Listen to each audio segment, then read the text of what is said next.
بسم اللہ الرحمن الرحیم وبہ نستعین وہو خیر ناصر و معین۔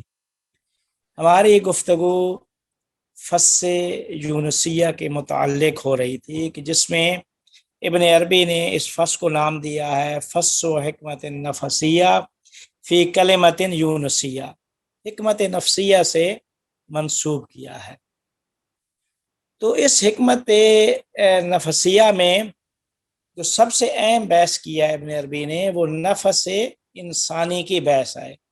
اللہ تعالیٰ نے انسان کو نفس ناطقہ اور روح عطا کیا ہے، تو روح کے بارے میں فرمایا قل روح من امر ربی، تو یہ امر ربی ہے، روح امر ربی ہے، اس کو نفس انسانی نفس ناطقہ بھی کہا جاتا ہے۔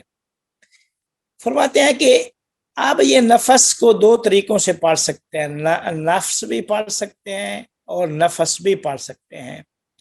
کیسری، محقق کیسری اور بہت سارے دوسرے شارحین انہوں نے نفس پڑھا ہے، فا کو ساکن پڑھا ہے، فرمایا نفس انسانی، حکمت نفسیہ کہا ہے۔ لیکن کاشانی نے فا کو فتح کے فا کے اوپر زبر پڑی ہے، نفس پڑا ہے۔ تو یہ دو قراتیں ہیں اس کے متعلق۔ نفس سے ناطقہ انسانی، جس کے بارے میں ابن عربی فرماتے ہیں کہ یہ اسم جامع اللہ کا مظہر ہے، مظہر اسم جامع اللہ نفس سے ناطقہ انسان ہے۔ انسان کے نفس سے ناطقہ وہ مظہر جامع اسم اللہ ہے، اسم اللہ جو جامع جمیع صفات ہے اس کا مظہر نفس ناطقہ انسانی ہے۔ تو چونکہ مظہر ہے اسم جامع اللہ کا، تو اس حوالے سے تمام صفات الہیہ اور صفات ما سوی اللہ، تمام معنی کلیہ جزیہ اس کے اندر موجود ہیں، تمام کچھ اس میں موجود ہے۔ آپ فرماتے ہیں کہ یہ نفس انسان یہ برزخ ہے، اس کی برزخیت، برزخ کا مطلب ہوتا ہے کہ جو دو چیزوں کے درمیان فاصلہ ہو، جو چیز دو چیزوں کے درمیان واقع ہو جائے اسے برزخ کہا جاتا ہے۔ جس طرح ایک پل ہوتی ہے، دو شہروں کے درمیان ایک پل ہو تو اس پل کو برزخ کہا جاتا ہے۔ کیوں؟ کیونکہ یہ دو شہروں کے درمیان میں ہے۔ کہتے ہیں کہ یہ نفس انسان کا برزخ ہونا یہ سبب بنتا ہے کہ نفس بدن سے متعلق ہو جائے، لہذا جب نفس کا تعلق بدن انسان سے جب ہو جاتا ہے تو ضروری طور پر ناچاری کی حالت میں، مجبوری یعنی حتمی طور پر دو طرف سے اس کے آثار اس میں موجود ہوتے ہیں۔ دو طرف، چونکہ ایک طرف اللہ ہے کہ یہ اس کا مظہر جامع ہے، اس میں اللہ کا مظہر جامع نفس انسان ہے، اور نفس انسان کا تعلق جب بدن سے ہے تو یہ بدن اور اس اللہ کے درمیان کیا ہے؟ وہ برزخ فاصلہ ہے۔ جب برزخ فاصلہ ہے تو جو چیز برزخ فاصلہ ہو اس کے اندر دونوں طرف سے آثار اور اثر دونوں طرف کا موجود ہوتا ہے، دونوں طرف کا اثر موجود ہوتا ہے۔ تو کہتے ہیں اسی وجہ سے نفس دو چیزوں کے درمیان واقع ہے، ایک روحانیت محض خالص چیز جو زمان و مکان سے مبرہ اور ماورا ہے، تمام دنیا کے حوادث تغیرات سے ماورا ہے، وہ اللہ کی ذات ہے۔ اب اس طرف سے بدن اور جسم انسان ہے، تو جسم انسان، جسم مطلق، یہ زمان و مکان کا محتاج ہے، تغییر و تبدل کا محتاج ہے، تو اس کے اندر زمانہ بھی آ جاتا ہے، مکان بھی آ جاتا ہے۔ تو اللہ کے بادشاہ ملک کے حق تعالی میں یہ اپنی رعیت کے لیے رعایا کا کردار ادا، یہ جو بدن ہوتا ہے یہ اس کی رعیت ہے، بنتا ہے۔ یعنی مطلب یہ ہے کہ نفس انسان جب برزخ ہے تو اس کا تعلق دو طرف سے ہے کہ ایک جہت سے روحانی ہے اور ایک جہت سے جسمانی ہے، کیونکہ تعلق کیا ہے؟ جسم سے ہے، تو لہذا دو طرف کے آثار اس کے اندر موجود ہوتے ہیں۔ تو کہتے ہیں کہ اسی نفس ناطقہ انسان سے مربوط ہے خلافت نفس، اسی نفس ناطقہ کی وجہ سے خلافت انسان کو خلافت ملتی ہے، وہ خلافت باطنی ہے جس کے متعلق گفتگو کر چکے ہیں کہ یہی نفس ناطقہ انسان کے خلافت کا تعلق بھی دو طرف سے ہوتا ہے، جس کی طرف سے خلیفہ بن رہا ہے، جن کے اوپر خلیفہ بن رہا ہے، درمیان میں خلیفہ ہے، تو جب درمیان میں خلیفہ ہے تو یہ درمیان والا ایک طرف کو دوسری طرف سے مربوط کرتا ہے، ایک طرف کو دوسری طرف سے متصل اور جوڑتا ہے۔ لہذا اس سے پہلی جو حکمت سلیمانی اور داؤدی تھی اس کے اندر خلافت انسانیہ کی بحث ہم کر چکے ہیں۔ جب وہاں خلافت کی بحث ہوئی ہے تو یہاں پہ خلافت نفس ناطقہ جب روشن ہو جاتی ہے تو اب یہ بھی واضح ہو جاتا ہے کہ نفس ناطقہ انسان کی ارزش و اہمیت کیا ہے، یہ ایک نقطہ۔ اب دوسرا نقطہ یہ ہے کہ جس طرح پہلے بھی بیان کر چکے ہیں کہ جب نفس برزخ ہے تو ابن عربی نے حکمت نفسیہ کیوں کہا ہے حضرت یونس کے بارے میں؟ کہتے ہیں اس کی وجوہات ہو سکتی ہیں۔ اس وجہ سے ایک وجہ یہ ہے کہ اللہ تعالیٰ نے یونس کو سمندر میں مچھلی کے پیٹ میں بھیج دیا تھا، ٹھیک ہے، مچھلی کے پیٹ میں بھیجا تھا، تو اب کہتے ہیں کہ نفس کو بھی جسد سے اللہ تعالی متعلق کر دیتا ہے، جسم انسان سے میں مبتلا کر دیتا ہے، یعنی جس طرح نفس ناطقہ انسانی جسم انسان بدن انسان کے ساتھ متعلق ہو جاتی ہے، ویسے ہی اللہ تعالیٰ نے حضرت یونس کو مچھلی کے پیٹ میں بھیج دیا۔ تو مچھلی کے پیٹ میں جب بھیجا تو مچھلی کے اندر یونس موجود تھے اور یونس اس نفس ناطقہ انسانی سے متوجہ خدا تھے، تو لہذا وہ برزخیت یہاں پہ بھی موجود ہے، یہ ایک جہت۔ دوسری شاید وجہ یہ ہوتی ہے کہ یونس مچھلی کے پیٹ کی جو تاریکیاں ہیں اس کے اندر موجود تھے، تو اللہ تعالیٰ کے کلام الہی کا مصداق بنے کہ اللہ فرماتا ہے کہ نادا فی الظلمات، کہ یونس نے مچھلی کے پیٹ کی تاریکی میں اللہ کو پکارا، کیا پکارا؟ فنادا فی الظلمات اللہ الہ الا انت سبحانک انی کنت من الظالمین، پروردگارا تو ہی معبود ہے، بے شک میں ظالمین میں سے ہوں۔ تو اللہ کی توحید و تسبیح خداوند کی ندا اور پکار دی اور اپنے ظلم کا اعتراف کیا، تو لہذا اللہ تعالیٰ نے یونس علیہ السلام کو اس غم اور مشکل سے نجات دی اور فرمایا وَنَجَّيْنَاهُ مِنَ الْغَمِّ وَكَذَلِكَ نُنْجِي الْمُؤْمِنِينَ، ہم نے یونس کو غم سے نجات دی ہے۔ تو کہتے ہیں کہ اسی قیاس پر اسی نقطے کو مد نظر رکھ کر نفس انسان بھی اس عالم مادہ کی تاریکی میں مادہ کے سمندر میں جب غرق ہوتا ہے تو غرق ہو کر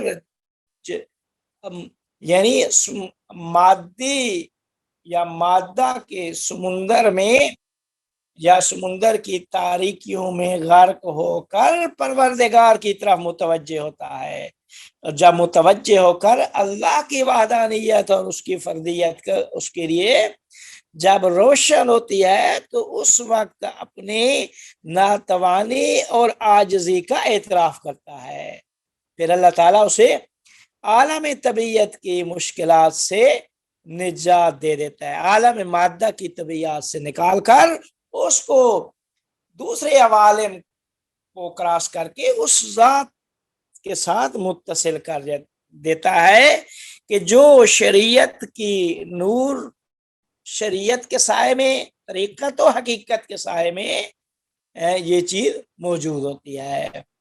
تو کہتے ہیں کہ شریعت، طریقت اور حقیقت پہ عمل کر کے نفس ناطقہ انسان بدن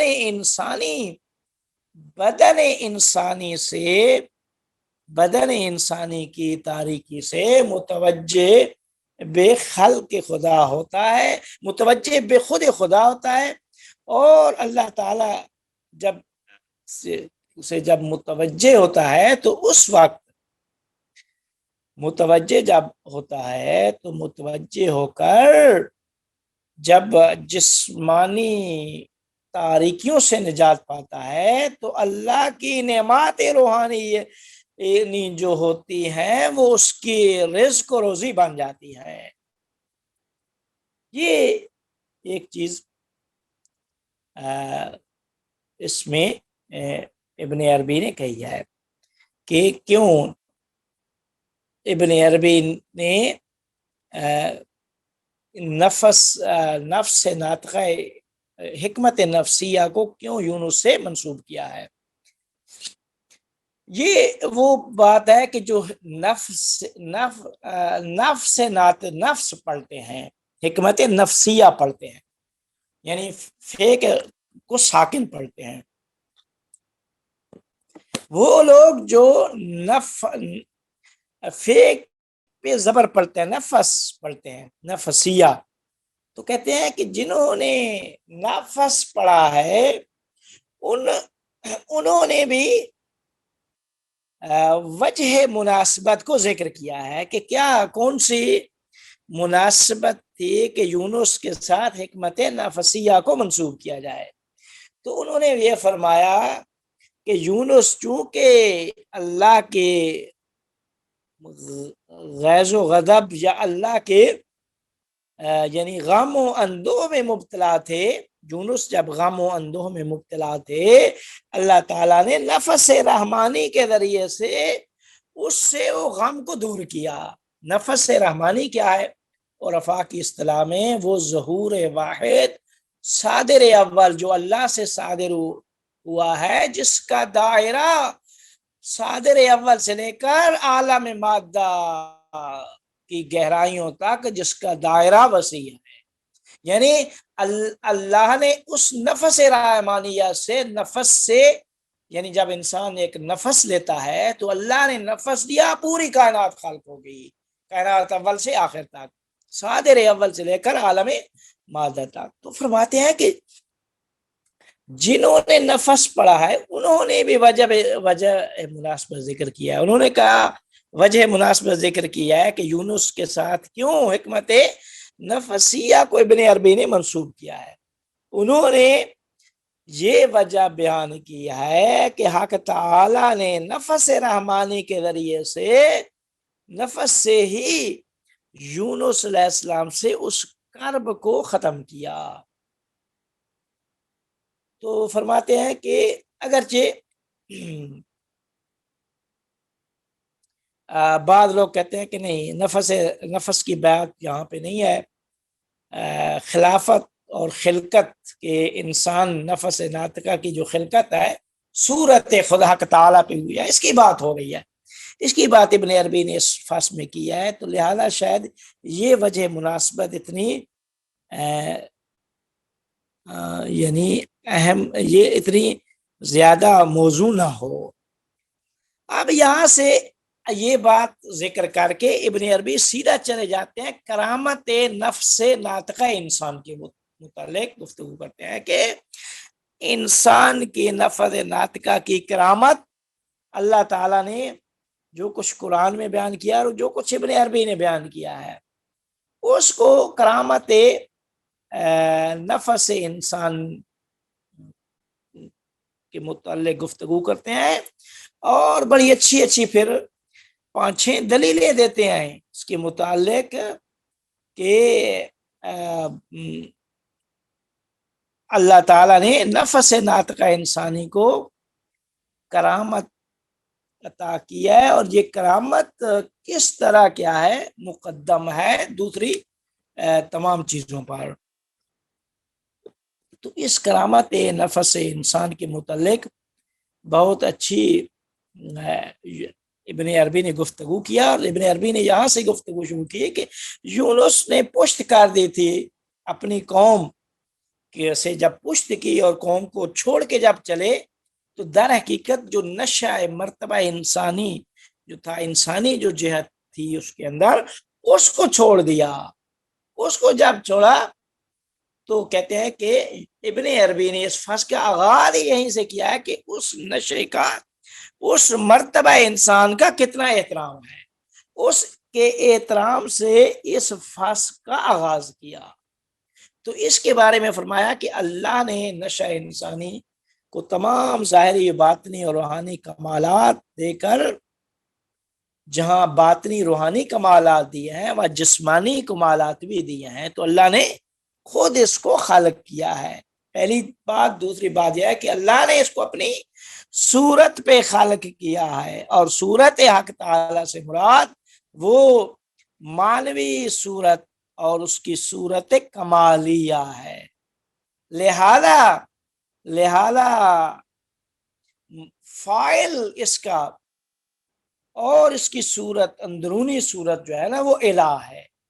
جب اس کا فائل اور اندرونی صورت وہ الہ ہے، اندرونی صورت الہی ہے، تو اس کو حتماً مورد کرامت ہونا چاہیے، حتماً مورد کرامت ہونا چاہیے۔ وجہ یہ ہے کہ ڈائریکٹ اس کا فائل الہ ہے، مبدأ فائلی اور اس کی اندرونی درونی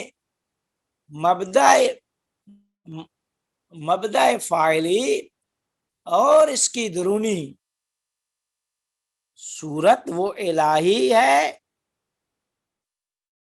لہذا سے مورد صاحب کرامت ہونا چاہیے۔ اب پھر اس کے متعلق آگے بڑی گفتگو کرتے ہیں کہ یہ کرامت اس نفس ناطقہ انسانی نے ختم بھی ہونا ہے، تو ختم خود یا اللہ کر سکتا ہے یا اللہ کے امر سے وہ فرشتے کے واسطے سے۔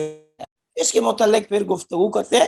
پھر قتل کے متعلق جو کچھ کر دیتے ہیں، ناطقہ انسان کو مار دیتے ہیں، پھر عفو کے اوپر گفتگو کیا ہے، عفو مقدم ہے، درجہ مقدم ہے، قصاص مقدم ہے۔ یہ کرامت نفس ناطقہ انسانی کی وضاحت کے لیے کچھ چیزیں ابن عربی نے بیان کی ہیں کہ جو ہم انشاءاللہ اگلی نشست میں بیان کریں گے۔ آخر دعوان الحمدللہ۔ السلام علیکم۔ السلام ورحمۃ اللہ۔ جی میں تھوڑا سا کنفیوز ہوں نفس اور نفس میں۔ آپ نفس جو ہے وہ برزخ سے اس کی مراد ہے، نفس اس کے اندر عالم برزخ پورا ہے، یعنی ظاہر اور باطن دونوں کے بیچ میں یہ ہے نفس نفس ہے جی برزخ۔ جی جی جی نفس ایک نفس طرف سے برزخ الہ میں ہے اور ایک طرف سے جسم کے ساتھ عالم مادہ میں متعلق ہے، تو لہذا وہ نفس ہے، نفس ناطقہ انسان۔ ایک طرف سے الہ ہے اور دوسری طرف سے جسم ہے۔ جی دوسری طرف سے پورا جسم ہے یا قلب ہے، یہ ہے کیا جو ظاہر میں ہمیں نفس، اگر ہم، کیونکہ ابھی تک تو میں اس کو باطنی جسم کا ہی حصہ سمجھتا تھا۔ دیکھیں، روح جسے ہم روح کہتے ہیں اسے یہ نفس ناطقہ انسان کہہ رہے ہیں۔ روح کے متعلق اللہ نے فرمایا کل روح من امر ربی، وہ جو امر ربی ہے وہ اس کا فاعل وہ خدا ہے، لیکن اللہ نے جسم انسان، بدن انسان کے ساتھ متعلق کیا ہے۔ تو یہ بدن انسان اور الہ کے درمیان کیا ہے؟ وہ روح ہے، لہذا وہ برزخ ہے۔ اور یہ اس کی مشابہت حضرت یونس علیہ السلام اس لیے ہے کیونکہ وہ مچھلی کے پیٹ میں تھے، تو ایک طرح سے برزخ میں تھے۔ جی برزخ میں تھے، پیٹ کے اندر تھے اور متوجہ خدا تھے، یعنی اس نفس ناطقہ متصل بھی تھی حق تعالیٰ کے ساتھ، باوجود اس کے کہ مچھلی کے پیٹ میں تھی۔ اور نفس کیا ہے؟ نفس اللہ کے سارے اسم اعظم کا مجموعہ یا نفس ہے؟ نہیں، نفس رحمانی وہ پہلا صادر اول، وہ ظہور اول کے ظہور اول کے جس کا دائرہ اس اول سے لے کر عالم مادہ کی گہرائیوں تک شامل ہے، جس کا دائرہ وسیع ہے۔ اور نفس جو ہے وہ سارے اسماء الحسنہ کا مجموعہ ہے۔ جی نفس اسم جامع اللہ کا، اور نفس جو ہے وہ سارے اسماء کا مجموعہ ہوں۔ جی جی جی فرام دی بگننگ، جو رحمانی، جو سب سے پہلے اللہ نے سب سے دو بڑے نام رحمان اور رحیم بنے۔ جی یا رحمان۔ جی شکریہ آغا، کافی مشکل تھا مگر سمجھ میں آ رہا ہے کچھ، الحمدللہ۔